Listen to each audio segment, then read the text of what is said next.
Hello நண்பா, shortcut மெத்தடை பயன்படுத்தி 3 பேஸ் மோட்டார் எவ்வளோ ஆம்ப்ஸ் எடுக்குதுன்னு ஈஸியாக கண்டுபிடிக்கலாம். அப்ராக்சிமேட்டாக 3 ஹெச்பி மோட்டார் எவ்வளோ ஆம்ப்ஸ் எடுக்குதுன்னு பார்க்கலாம். ஒரு ஹெச்பின்றது 746 வாட்ஸ். ஹெச்பிலேருந்து வாட்ஸ்க்கு நம்ம கன்வெர்ட் பண்ண போகிறோம். 3 × 746 மல்டிப்ளை பண்ணாக்கா 2238 வாட்ஸ் வருது. இந்த 2238 வாட்ஸை 517.521 என்ற நம்பரால் டிவைட் பண்ணாக்கா நமக்கு ஆம்ப்ஸ் ரேட்டிங் கிடச்சிரும்.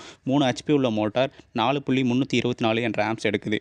இது எல்லா 3 பேஸ் மோட்டர்லையும் இந்த 517.521 என்ற நம்பரால் டிவைட் பண்ணாக்கா நமக்கு ஆம்ப்ஸ் ரேட்டிங் கிடச்சிரும். கண்டுபிடிச்ச ஆம்ப்ஸ் ரேட்டிங் வந்து அப்ராக்சிமேட்டான வேல்யூ தான், அக்யூரேட்டான வேல்யூ கிடையாது. வோல்டேஜை பொறுத்து எஃபிஷியன்சி பொறுத்தும் மோட்டாரோட ஆம்ப்ஸ் ரேட்டிங் வந்து சேஞ்ச் ஆகும். 3 பேஸ் பவருக்கான ஃபார்முலா பயன்படுத்தி நம்ம கண்டுபிடிச்ச ஆம்ப்ஸ் கரெக்டாக அப்படின்னு செக் பண்ண போகிறோம். 3 பேஸ் பவருக்கான ஃபார்முலா √3 VI cos π, அது கூட எஃபிஷியன்சி. இந்த 5 வேல்யூ நம்ம மல்டிப்ளை பண்ணாக்கா நமக்கு வாட்ஸ் ரேட்டிங் கிடச்சிரும்.